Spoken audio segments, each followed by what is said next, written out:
What's going on, Forceful players? Ryan Miles here from Ultra Reality Gaming, and this is going to be my post-Japan, post-Worlds 2018 breakdown, pretty much. If you're looking for sappy shoutouts or just like general Japan experiences, you want to just go to my Facebook wall, because this video is going to be all about Force of Will and just like kind of the stuff that happened over the weekend regarding my event, the event in general, the Day 2 event, testing the up to the event, all that fun stuff. So I'll leave some links in the description with like timestamps about each individual topic if there's something in particular you want to hear me talk about. But yeah, let's get right into it. So the testing leading up to the event was interesting, right? So we got the CR about 2 weeks beforehand where we learned that Hanzo Knights was not going to be viable with maintenance, but Hanzo Knights was still going to be a pretty viable deck overall. And I made that fun video about like, oh, how hard is it to build Hanzo Knights still? And Hanzo Knights really does beat pretty much everything that isn't the mirror, and by the mirror I just mean the machine's mirror. And I think we saw that in the top 8, particularly where there were two Hanzo Knights on opposite sides of the brackets, and they both just beat every non-Knights deck to get to the finals.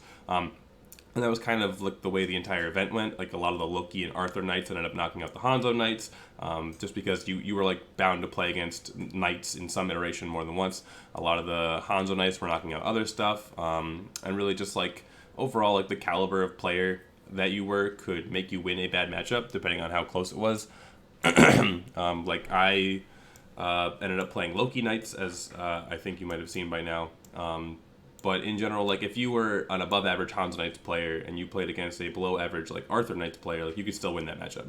If you were an above average Lucifer player and you played against a below average Hanzo Knights player, you could still win that matchup. So as much as a lot of the Americans like to talk about how it was a no skill format, I actually found it very, very interesting, both in testing and deck building and playing the event. I thought it was fun and I thought it was balanced. And even though I still think that Hanzo Knights was the correct deck to play, I probably wouldn't have played a different deck. I would have just made some sideboard adjustments and like thought a bit more about how other regions were building. Honestly, I probably would play the Black-White Brunhild deck. I think that deck was sweet as fuck. But no, Loki Knights was really, really good. So just like going into the testing for the event, Hanzo Knights was like the first on our radar, and it was kind of like the litmus test for what we were going to be able to play. Isis was something that I tested very, very early on. Isis and just like Green Hanzo were like the two decks that were like right at the gate what I wanted to play, and they just couldn't keep up with Hanzo Knights. Isis revolves heavily around both Great Sandstorm and her Master Rune in order to be able to deal with machines' wide boards, and all that Hanzo Knights has to do is put out as many additions as possible and then save the Master Rune, the Sealing Scroll, for one of those runes, and then you're dumping 4 or 5 mana into a rune that you're just not doing anything with that turn, and then blue just kills you. So Isis was off the table for me. Green Hanzo, like with Secret Village, with Jubei, with Jiraiya and Huge Toads, that was something that has the capability of OTKing on turn 3 if you go second, but it completely gets crushed by Hanzo Knights, and even Knights in general. It was just like Lancelot was a big problem. Like I think that Green is probably a very viable deck in this cluster format, like moving forward. The problem is it beats Brunhild, it beats Isis, it beats Lucifer. Like it just beats them really, and it beats Lucifer super, super hard. Like it's a hard counter to Lucifer, but it just can't beat machines. It has no efficient removal to deal with Lancelot, and as soon as blue sticks an addition, it like actually can't deal with Lancelot at all. So Green was kind of off the table pretty early on. We tested Brunhild. I felt like Brunhild had a pretty, like just pure white Brunhild with angels. I felt like it had a pretty good matchup against Loki and Arthur machines. But again, Hanzo was a big problem. It just couldn't, like, you needed that board wipe to reset to like get to stabilize, and then you could like build up your big guys. You could use a Spear of the Valkyrie to kill off individual threats, and you could have enough life gain to not feel like your life total is pressured, and you could beat them down with big angels. But again, because of the threat of Hanzo, we just felt like white wasn't good enough by itself. And of course, as Japan found out, the key was just to put black in the deck, and then you have enough removal to keep up at all stages of the game. And I really, really like that deck, but we'll get there. All right, we'll get there. So that was Brunhild at the table. So it came down to Lucifer, Hanzo Knights, Loki Knights. I really didn't like Arthur Knights at all. Like you could do some cool stuff where you put stuff in your graveyard and then revive it with like the Misty Woods.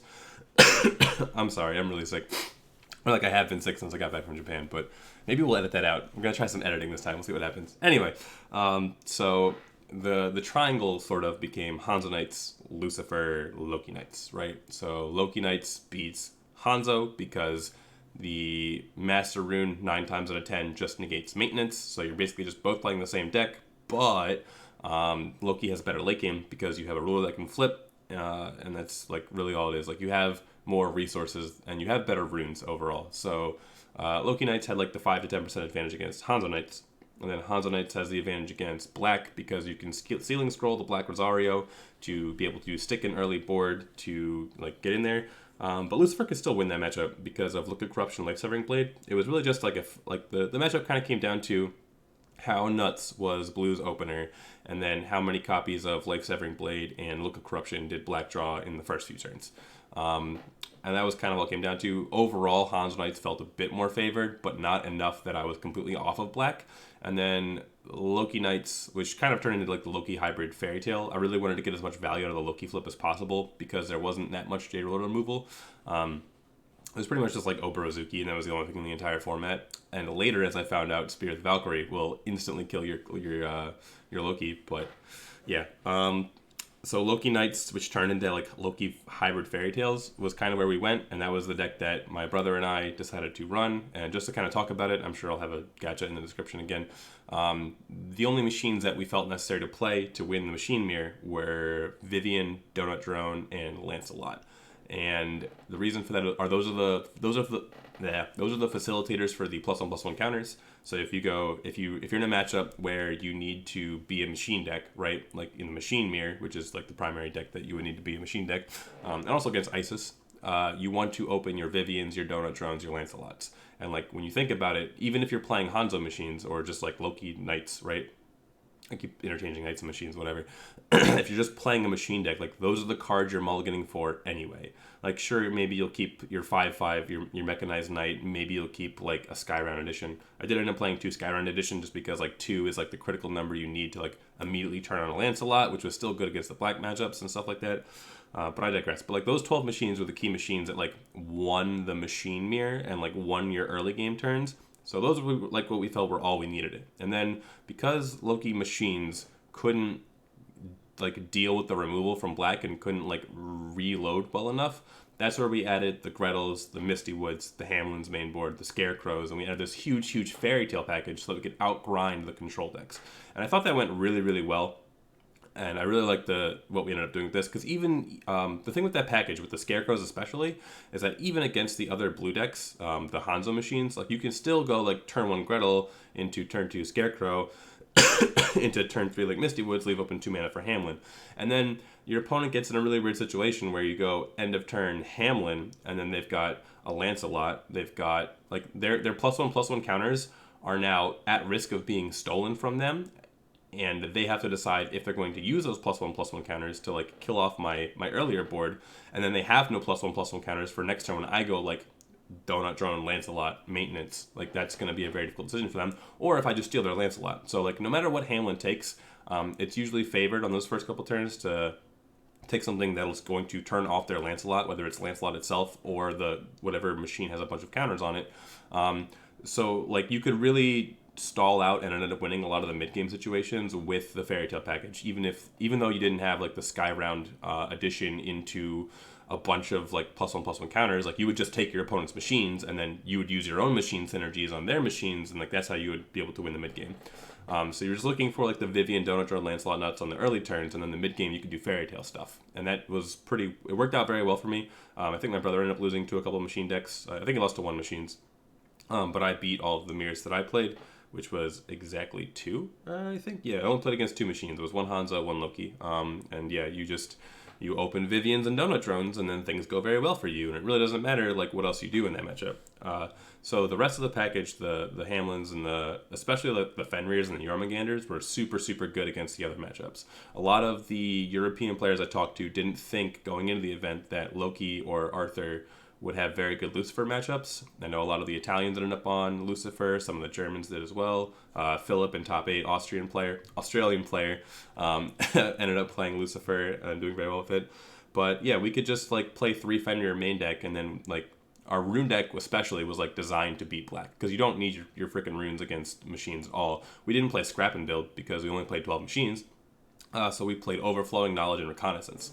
So we would like get down to 3 cards in hand, and you can even watch this on the feature match from round 3, where I played against Soon from China, who's playing Lucifer. Like they would flip, they would discard every card in your hand, and then you go, okay, Reconnaissance, look at my top 3, draw 1, Overflowing Knowledge, draw 2, and you have a 4-card hand again, and they would already be out of like discard stuff. So I think that our deck was like well positioned to beat the mirror. It was well positioned to beat black, and then it was just particularly weak to Isis because we only played 2 of the edition main, only sided a third, and of course I ended up playing against Isis twice in the tournament. But yeah, so that's how we ended up on Loki Knights as our conclusion for the best deck to play. And as I did learn in round 7, it could not like ever beat black white. Like the way you beat black was grinding out advantage and just like beating their resources and having big guys, but the black-white Broomhill deck had way too much life gain, way too much removal, way too many big threats that you just couldn't deal with, and a J ruler that is very big compared to Lucifer. So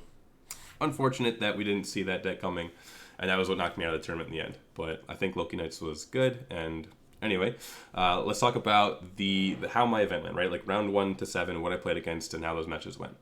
So as I said, we were like going to beat the mirror by having a better mid. Like we were going to try and just draw better early game because that's all you can do in the mirror. But if you both players drew even early game, we were aiming to have the better mid game with some like more valuable stuff like Hamlin and just like better synergies with our opponent's cards. We were supposed to beat Lucifer by just like having a better rune deck and then being able to draw out cards after they use all their discard stuff and then just outvaluing them with Hamlins and then just big machine guys still. And then our like sacked matchup that we just didn't think we would ever win was Isis. So round 1 I played against Isis, Terry, an American player, top 4 Denver with Keurig. And I was terrified because I just knew that this was a matchup that I did not play the correct cards to be able to win. Like you can't go long against Isis. You can't play the long game because they're just going to flip their ruler and they're going to kill everything you do until the end of time. So I end up losing game 1 in spectacular fashion. Game 2, I side into like the very small Isis sideboard that I actually have, which is like a 3rd copy of the edition, double Gawain and a Merlin, and really just like trying to get down as many editions as possible, make my guys as big as possible, and just get in there. And I do end up winning game 2, and then game 3 comes down to the wire. I literally kill him on the second to last turn of time, and it's just because I draw the absolute nuts. I make one of my Vivians like a freaking 15-15 by turn 3 because I go like Vivian, Donut Drone, like with the Energize, and I just stack up as much damage as I can on this one Vivian. I just kill him with this Vivian with 3 attacks. And I killed him by like almost exact damage. It was just like the closest game I thought I was going to draw. Honestly, if I drew against Isis, I would have been happy. But the fact that I beat it was like, oh, bless. Thank you, like Forcible Gods, for letting me draw Vivian Donut Drone as many copies as possible. And just, all right, that's how you do it. So round 2, I played against Hanzo Machines. It was another American. It was Jalen Rojas, who got 2nd at GP Denver. So I'm just like going through the GP Denver bracket at this point. Game 1, I go Vivian, Donut Drone, Vivian, Lancelot. He goes not that, so I win. Game 2, he goes Vivian, Donut Drone, Vivian, Lancelot, and I go not that, so I lose. Game 3, we play a game, but I end up just having a better mid game. We like go back and forth early, and then just I grind him out of resources. He uses a scrap and build. I start getting Hamlin stuff online. I start like I'm able to like stick a Lancelot and just like or stick some Vivians and just like get control of the board, and there's nothing you can do about it. It's just like the nature of the matchup. So we're 2-0 right now, right? Then we go on stream versus Lucifer. Soon was his name, I believe, Chinese player, and this is I think like my biggest misplay of the tournament. I win game 1. It was a grindy matchup, but I do win game 1, and I'd heard like from other people talking like after the rounds about how some of the Asian players on Lucifer were playing Craving, which is the 5-mana deal 10 gain 10, and like it was a card that we just like never even tested. It just seemed really bad, but like they did play this 2-mana 6/5 that like deals 2 and gains 2. I will never remember the name of that card because it was another card I just didn't test at all. So game 2, there's an attack that happens where he's like I'm at like 24 and he's swinging in, and what I should be doing is like bringing back my Hamlin at instant speed and figuring out which of his attackers I'm taking and then like blocking with the Hamlin after the fact. But he hasn't played a card yet, so I want to see what card he plays, and I end up taking a bunch of damage, and I'm like, oh, I should not have let myself get this low because now we're in like lethal range if he goes like Belial into something. And like after he deals all this damage to me, he is just like immediately deep demonic divisions, and I'm like, that's Craving, and I need to consume something right now or I'm going to lose the game. So I do like Hamlin end of turn, and then I take like the bigger guy, and then I consume his little guy, but I just can't keep my life total high enough to avoid the lethal damage. And sure enough, Craven gets it, and then we can't finish game 3, so that's a draw. And I think if I had played that a little bit better and just like preserved my life total a bit more and kind of played for time even, I probably would have won that match. But we live and we learn. So 2-0-1 is our record going in round 4. Not bad. Not. I mean, actually, it's pretty good, right? We can still lose one more and we're fine. So round 4, I play once again against my worst goddamn matchup. It's ISIS. It's an Australian player named Misha. And I actually am able to win game 1 because he gets a little bit antsy going for lethal with the Master Rune. I know ISIS players probably do a lot of testing against Hanzo, and he knows I don't have Master Rune, so he's like, oh, boom, lethal, here we go. And he like doesn't really think about where the damage is going on my board. It's just that there's my face, there's Hid face, there's 4 Resonators on the board, so let's deal 12 to me. And he's got a Black Spot Tiger out, which is one of his, and then I've got like Lancelot, Jormungandr Awakened. So he like kills off one of my Lancelots, deals like 8 damage to my 9/9 Jormungandr, deals 6 damage to my 11/11 Lancelot, and then 12 to my face. And I consume his Black Spot Tiger. I'm at 9 life, so I go from 9 to 13 down to 1. He doesn't have the burn spell, so we're living. He plays like the 1 mana 3/3 that deals 3 damage to finish off my Jormungandr, so I still have my big Lancelot, and I just am able to keep hitting him in the face, remove his Resonators, and able to win the game on the back of that, just because he didn't, play around consume and didn't even think about like where he should be assigning damage if he wasn't actually winning the game that turn. And then game 2, I opened the God draw. My hand was like triple Vivian, double Donut Drone, just like, and then like I top deck Lancelot for draw. Like it was just an absolute nuts hand, which is like the reason you play machines. Just nothing that even ISIS can do about it kind of hand. So we take that match 2-0, and we're up to 3-0-1. Round 5, we play against Loki Knights, Cole, who qualified in Toronto, I believe, at Denny's. So his Loki Knights is just pure machines. Again, the first 2 games, I actually don't remember if we played 3 games or not. I'm pretty sure we played 3 games, and I think it was just 2. I just opened better than him, both of them pretty much. Game 1, I opened Vivian. He doesn't. That's the story for you. He does like leave open 1 mana, or he's Hanzo. So like I'm actually like playing around Monstrosify, and he tells me like I'm the first person to actually play around it and not get blown out by it. And sure enough, he is playing Monstrosify, which is just it's a 1 mana rune that turns a guy into a 9/9, and it's something that like we tested a lot, but ended up like playing the runes that were better against the black deck. So just it's important to like actually test and know the cards in the pool to know what to play around. So we end up beating him because we have a Vivian, and he doesn't. And then game 2, he has Vivian, I have Vivian. He has Donut Drone, I have Donut Drone. He goes like 1 drop plus Addition on turn 3. I go Lancelot. So Lancelot's better than Addition plus 1 drop, and Lancelot just kind of takes it home. He only sees like 1 Lancelot, and then we trade Lancelots. He's scrapping builds and doesn't see Lancelot. I see a second Lancelot because I played Reconnaissance to like dig 3 to the bottom. And that's just kind of the story of the matchup. Whoever sees more of those impactful cards early game is going to win it, just like I was talking about earlier. So we beat Loki Machines, and now we're 4-0-1. So with 2 rounds to go, we only need to win 1 more match, and then we're in top 8. Round 6 is Lucifer, Philip, who ended up making top 8 from Austria. And game 1 is a bit grindy, and eventually like I'm just able to take it. Like I have a pretty good matchup against Lucifer because I do have the rune deck that's suited for it.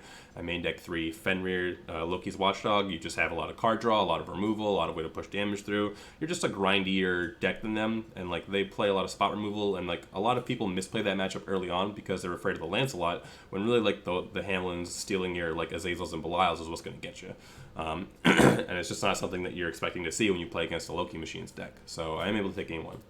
And then, this is something I kind of regret, and it would have just like locked me for top 8 if I'd let it go. We sideboard and we shuffle and present decks. And I noticed this deck is a little bit small. It just like feels smaller, and I wasn't sure if like I just didn't even pay attention to it. But like I'm looking at his side of the field, and I notice that his graveyard from the last game is still sitting right in front of him. And I just like kind of snap reflex like, oh, hey, your graveyard, like put that in your deck so we can play a game 2. And it was kind of a reflex, like I saw it and I was just like, oh, and like if I was if I was really, I guess, heads up about it, I just wouldn't have said anything. He would have presented his deck. I would have presented my deck. We would have drawn cards and have been like, oh, there's your graveyard. That's a game loss. You presented an illegal deck. Even after I call it, like I'm already shuffling his deck. He's already presented his deck. Like I could call a judge and say, hey, his deck right here is a legal deck. Like it's missing like 10 cards, and like, I mean, it is Worlds. I should have won a top, but like it was kind of like a reflex reaction just to be like, oh hey, like this isn't gonna be a game if you don't put that in there, and like maybe it was hubris that I was up a game that I didn't feel like I wanted to be an asshole and call him on it. But if I had, I would have topped Worlds. So it's pretty bittersweet that I felt like being the good guy that day. And then game 2 happens, and he draws 4 Patchwork Frankenstein, beats my head in for a few turns, and then uses Craving for lethal, and then we don't have time for game 3. So we draw. I'm XO2, and I just have one more match to go to win, and I have to win, and then I can top Worlds. But unfortunately, round 7 is against Black-White Brunhild, Ito, who ended up making top 8. And when he flipped over Brunhild, I like breathed a sigh of relief because I was kind of terrified against playing against Hanzo machines when I went in and just kind of coin flipping it. I really wanted to play against Lucifer because I felt like I would win that matchup now that I've stopped kind of being an idiot about it. But when we flipped over Brunhild, I'm like, oh, thank God, this should be easy. I have no idea what Brunhild's supposed to do. I should just have an easy win. And like I heard he was playing 2-color. I'm like, that can't be good at all. But Jesus Lord, if that matchup wasn't just like plumb fucking unwinnable. Like I just got ass blasted beyond all belief. Just game 1, I think I resolved all 3 Fenrirs. I killed 3 guys. I drew 6 cards. I like drew cards off of Reconnaissance. I drew cards off of Overflowing Knowledge. Like I just had everything. I resolved 4 Scarecrows. I like got back all my Hamlins. I was like taking his Belial, but just like he's got his Master Rune. He's got more Belials. He's got like Revive Belial. He's got Look of Corruption to get rid of Erendite. He's got gained like 6,000 life over the course of the game. He's got he used his addition killing spell to kill one of my Misty Woods, and like I must have had like 5 cards in deck by the time I finally lost, and I was just like, Jesus Christ, I don't know how I beat that. But game 2 we sideboard, and then on turn 4 he like my opening wasn't very machine heavy. It was more Fairy Tale heavy. But on turn 4, he slaps down the Neverending Ruins, Rain Ruins edition, and that makes it so I can never play Donut Drone for the rest of the game. It makes it so it's very difficult for me to continue pushing damage. And when he plays the second one on like turn 6, that's when I know that my world stream is dead. I just can't, get over that. Everything that I play dies. All my Vivians die. I think I sided out Vivian because it's just like he played 4 Rain of Tears and I wasn't dealing with that. I kept in Donut Drone, kept in Lancelot, kept in the addition, but yeah, I was playing Witch's House out of board because I sided into a bit more like heavy end stuff to keep up card advantage. And now my Witch's House, which I've been trying to beat him down with, just do 0 damage. They're just 0/3s.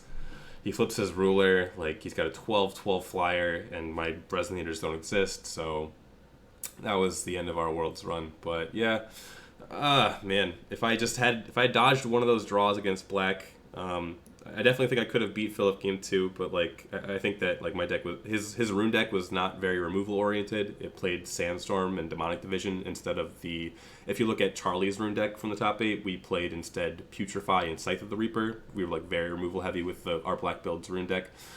Yeah, if I had not taken damage against the Lucifer in round 3, I probably could have squeaked it out, but there was no beating the Black-White Brunhild deck with my list, I don't think. Just felt pretty unwinnable, especially post-board, and that's what happened. So we end up, at the final round, I was paired up from XO2 against an X1, and I was playing at table 2, but after we lost, we fell all the way down to 18th place as the highest X1-2 in the tournament, but sorry, America, that's how it rolls. So, looking at the rest of the day 1 tournament, kind of talking about the top 8 lists that we saw, I think Japan's list was far and away the hot shit. Like that was a very interesting list. I still think it's unfavored against Hanzo machines if I understand how top 8 kind of played out.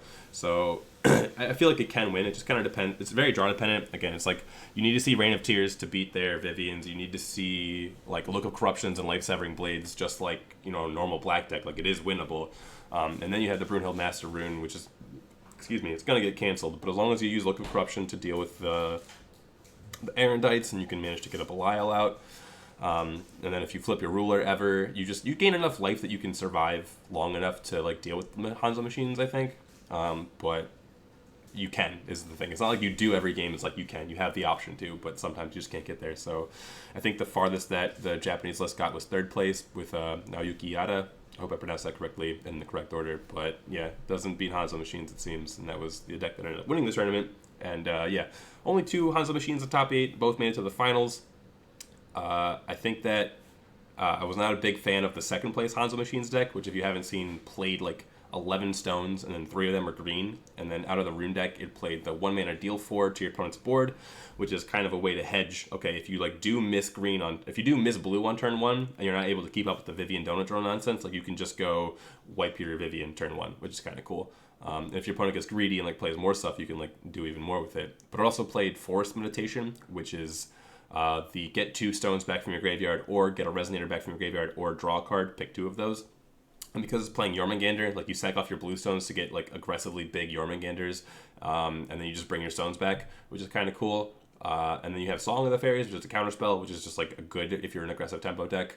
But overall, I wasn't like a huge fan. I don't think that it was representative of the best Hanzo lists. The first place list was pretty cool. It cut down on a lot of the meatier stuff like Percival and even 2 Merlins just to play more 1-drops and more 2-drops. Very streamlined, very elegant, very indicative of what like the ideal Hanzo Machines deck is kind of going to look like. So props to Javier. I'm not Spanish in any accent. I'm gonna go Javier. Congrats to him for winning the World Championship with the best Hanzo Machines deck, probably the best deck. And yeah, one more thing, I guess, with the top 8, there was 3 different Lucifer lists, I believe, maybe 4. Might have been 4. I think it was 2 Hanzo, 2 Brunhild, 3 Lucifer, 4 Lucifer. 4 Lucifer. Okay, so there was the Italian and the Austrian one, which played the same rune deck of Demonic Division, Sandstorm, Scythe of the Reaper. I'm sorry. Demonic Division, Sandstorm, Black Rosario, Jet Black Wings, and Tears of the Fallen. And then the American list, Charlie's list, was replacing the Sandstorm and Demonic Division with Scythe of the Reaper and Putrefy. And then the last guy, Kevin Carrara, played, instead of playing the Putrefy, played the Demonic Division. So I do think that we had the best, I think that Charlie had the best Lucifer list. Yeah, Kevin's list only played 1 Disease Knight, or as we called it in testing, Despacito Knight. I think that was kind of incorrect. Federico played 4 Disease Knight. Philip played 4 Disease Knight. So yeah, that was kind of like important. That's like how you beat the Black-White Brunhild deck too. But yeah, I just think I think that the North American had the better rune deck. But like the rest of the deck is pretty straightforward. Not much else like weird that I can really talk about from what I'm looking at like offhand. So at least we had that in my mind.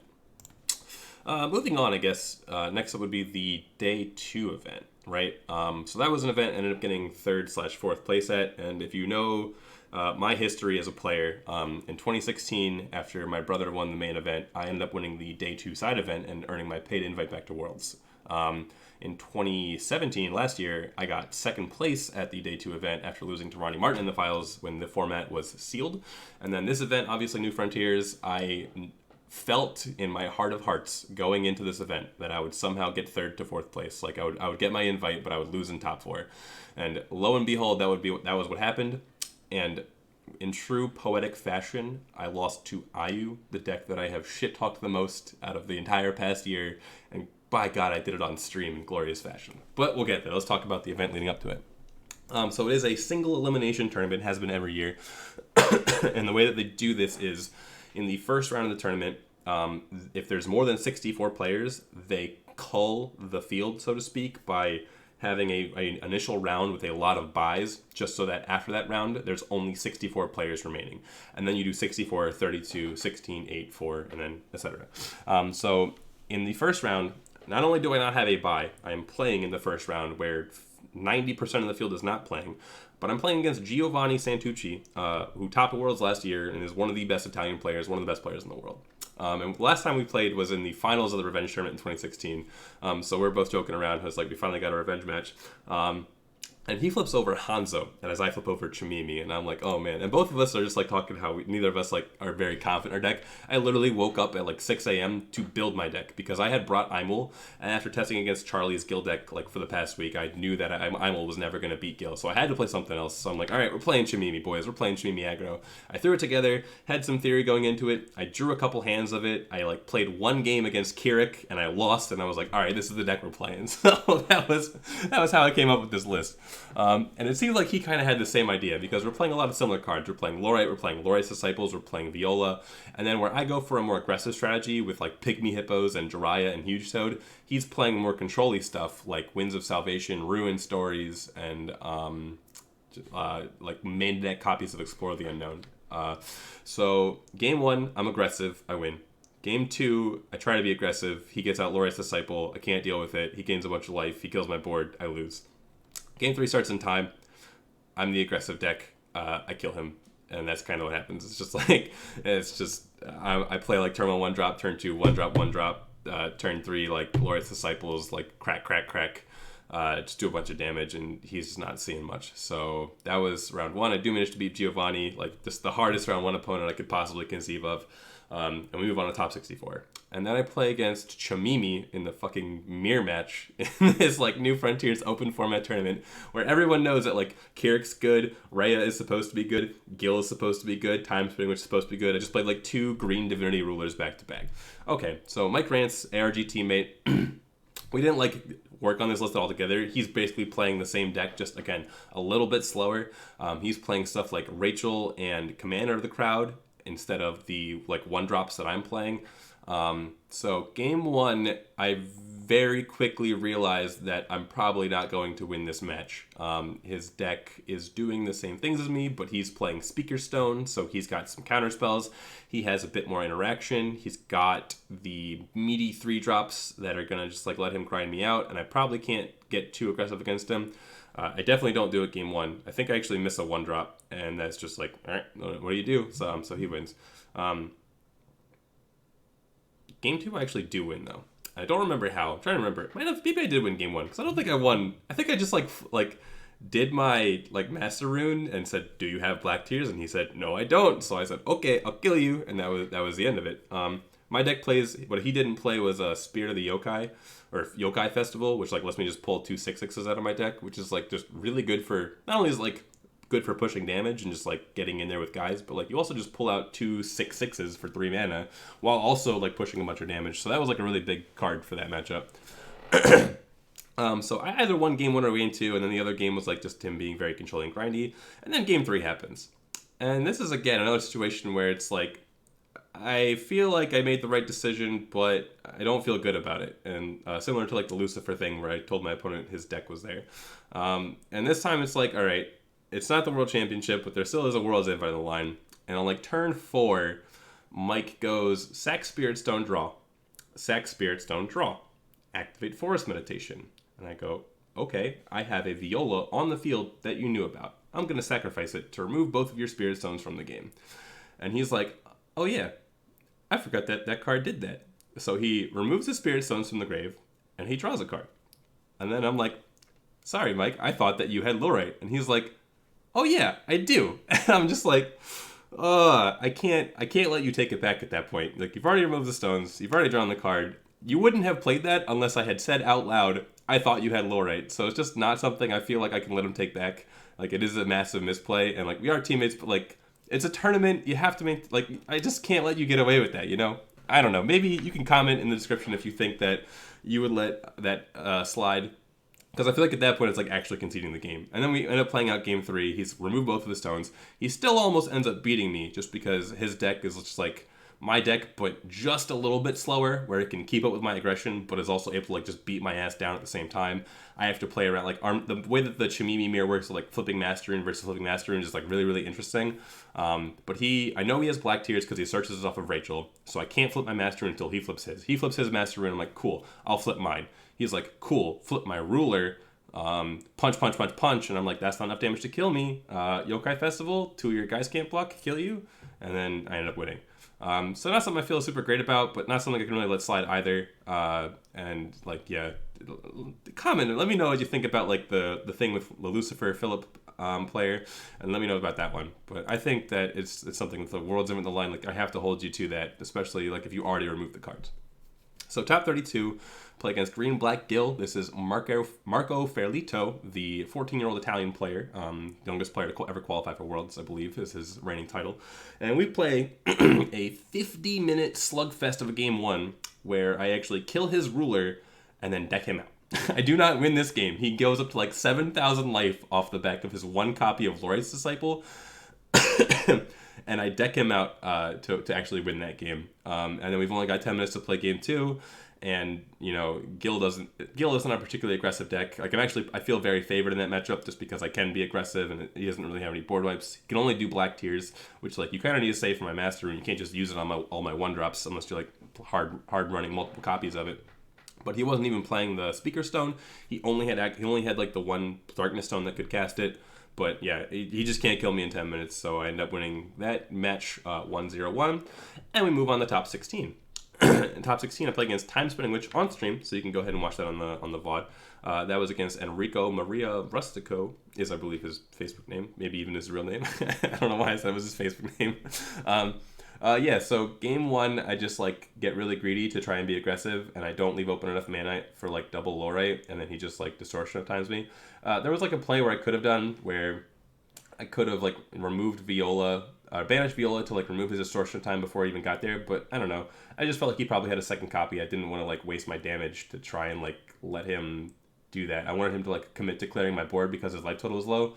But he does like just raw dog distortion at time. I Lorite, he fire spells, I get locked out of the game, he Mosasaurus me, I don't do anything, he kills me.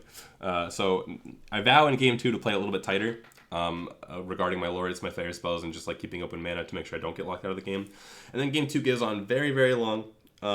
He ends up drawing like triple fire spell, triple distortion or Thunderlord's Decree. So he's like very easily able to just keep my aggression back. Even though I am playing better around Mosasaurus and playing better around Distortion at the time. But I am just able to chump him down, get a lot of damage in, and eventually I end up winning the game by drawing a lot of cards and killing him with a Swiftness Lori's Disciple. And I like thought about it a lot, like making sure that I had lethal, because if he had the fourth copy of Thunderlord's Decree, he could like cast it, attempt to bounce Lori's Disciple to my hand, and also target Lori's Disciple for the bottom deck, and then like it would go to the bottom of my deck, and I wouldn't be able to win the game, and that would have been kind of annoying. But he doesn't have it, so we just win, and then we go into game three in turns, and I'm an aggressive deck, and he's Time Spinning Witch. And I feel like if the matchup goes on, like having played against like one game of each where he just clapped me and then I just beat him, I think that I'm a little bit favored, even if the game had gone on game like the full time. I think, don't hold me to that. But unfortunately, he sees turn 1 Speaker Stone, turn 2 Speaker Stone, and he's got a handful of, I think, Thunderlord's Decree, he said. And I just like got in there for 4 with a Huge Toad. I went turn 1, Pygmy Hippo, Energize Huge Toad, clap you for 4, and just you know, the damage sticks. So we get there in game 3, and we move on to top 8.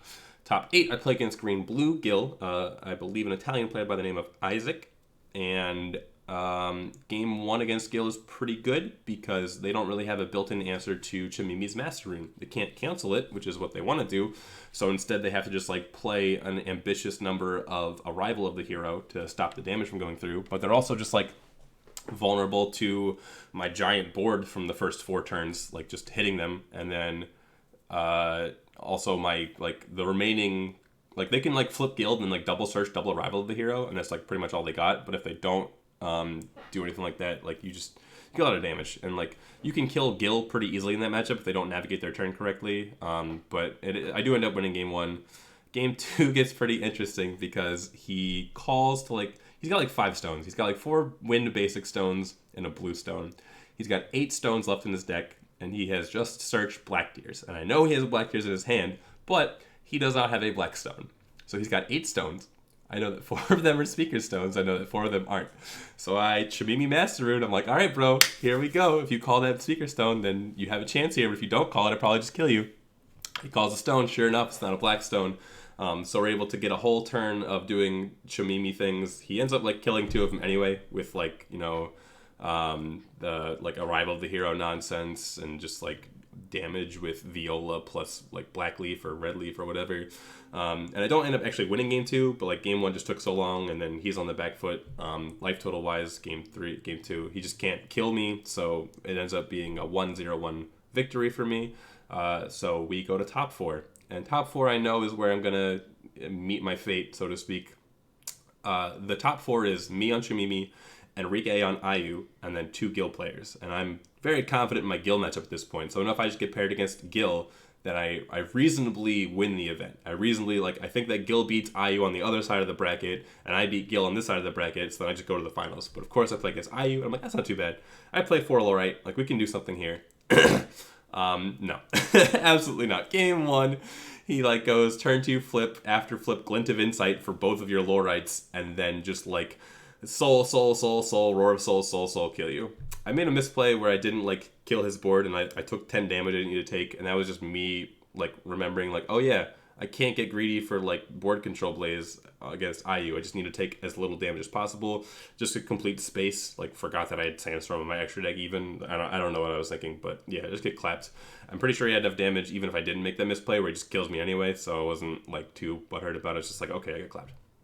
Game 2 is very unfortunate, and this is where I can just tell that the gods above just made sure that I finished top 4 in this event and made it no farther. He goes turn 1 Possession Stone, turn 2 Possession Stone. All right, so this man's stone deck I think is 5 blue stones and then 1 other white stone. So his only sources of black and white are like the back-to-back Possession Stone. Flips his ruler. Turn 3, Glint of Insight for Fire Spell. I'm like, okay, so that's, yep, all right, you got my Fire Spell. I've got Lorite, though, we can do something. He goes, discard Soul. I'm like, oh boy, we're getting somewhere. I go to, like, sack Spirit Stone just to try and draw a Fire Spell before the inevitable Resuscitating Will comes out. And it's not, like, he has the Resuscitating Will in hand. Like, he doesn't even need a God's Art for it. Like, I have the Lorite, so I can cancel his God Art, but no. He just has Resuscitating Will, so it's play Resuscitating Will, hit you for 40, good game. And yeah, that's I knew it was coming, and oh boy, nothing you could do about it. And Enrique was like a super cool guy. Just before the match we like talked about how he like watched some of my videos, and like he was kind of confusing me from my brother, which was kind of funny, like talking about like my brother's first IU deck, the Control IU, and that wasn't me. I had no hand in that, but like next year, Enrique, we got to get a picture at Worlds, and Daniel, the judge that was judging the match for us. But that was, I was just kind of like accepting my fate. Like normally I'd probably be pretty salty about it, but it was just a prophecy at this point. So yeah. After that, we casted the finals, my brother and I, and yeah, it was just a Gil versus IU, and Gil just is pretty favored there, I think. So it actually got pretty close, but eventually, like game 1, game 3, we just went to Gil, and Gianluca Di Clemente ended up getting the paid invite from that. So that was the event. That was forcible stuff. And then I guess like my thoughts after the event, I want to talk about like North America versus Europe, that whole rivalry, and then even versus Asia, now that they're kind of putting their stamp at the World Championship here. Yeah, I really feel like you've got a handful of good American players, and then you've got you've got a pretty big gap moving down past that. And like if you look at the top 5 American players, like let's just talk about like the American players that we expected to place this event, right? Like the top of the top, like these are the people with 3 Grand Prix wins. I'm not just trying to toot my own horn, but like these are people that like I've consistently won a lot of events. So like Alex Blandon, you expect him to do well. Okay, Alex got disqualified for reasons that I'm sure you've heard of on the Facebook groups. I'm not going to talk about them here. Nick Blandon, I don't even know what happened to Nick. I think he just played Hanzo Machines and then like lost, and then it's just like I honestly have no idea. Then you've got my brother and I. And then you've got Brandon Bremont, who's I think got 2 GP wins, not actually 3, but like one of the GPs that he played in, he scooped to his brother in the finals, so it's like 2.5 GP wins. I'll give it to him. But like those are like the top American players that consistently do well at events, that consistently win events, that make content for the game, that talk about the game, that know what they're doing. Sorry, there's like a mosquito. But yeah, so if you look at the top 5 players, you've got number 1, first seed, Charlie DeMol, who is like a West Coast player that just like sleeper OP. Like I know Charlie's good. I play with him the whole week leading up to the event, but like he doesn't like top and win events because he plays Fox and he lives on the West Coast and only goes to like 2 GPs a year. But like he's a really good player, I think, and I'm really happy that he was able to just like show up at this event and just like take down the entire tournament up until he lost in top 8. Number 2, Michael Song, goes back to season 2, maybe even season 1, and he's a Midwest player, kind of around like the Michigan, Collinsville area, only goes to like, I want to say 2 or 3 GPs a year, and ends up getting 11th. I actually have no idea what he played, but again, like good to see like strong talent out of America doing well, making top 16.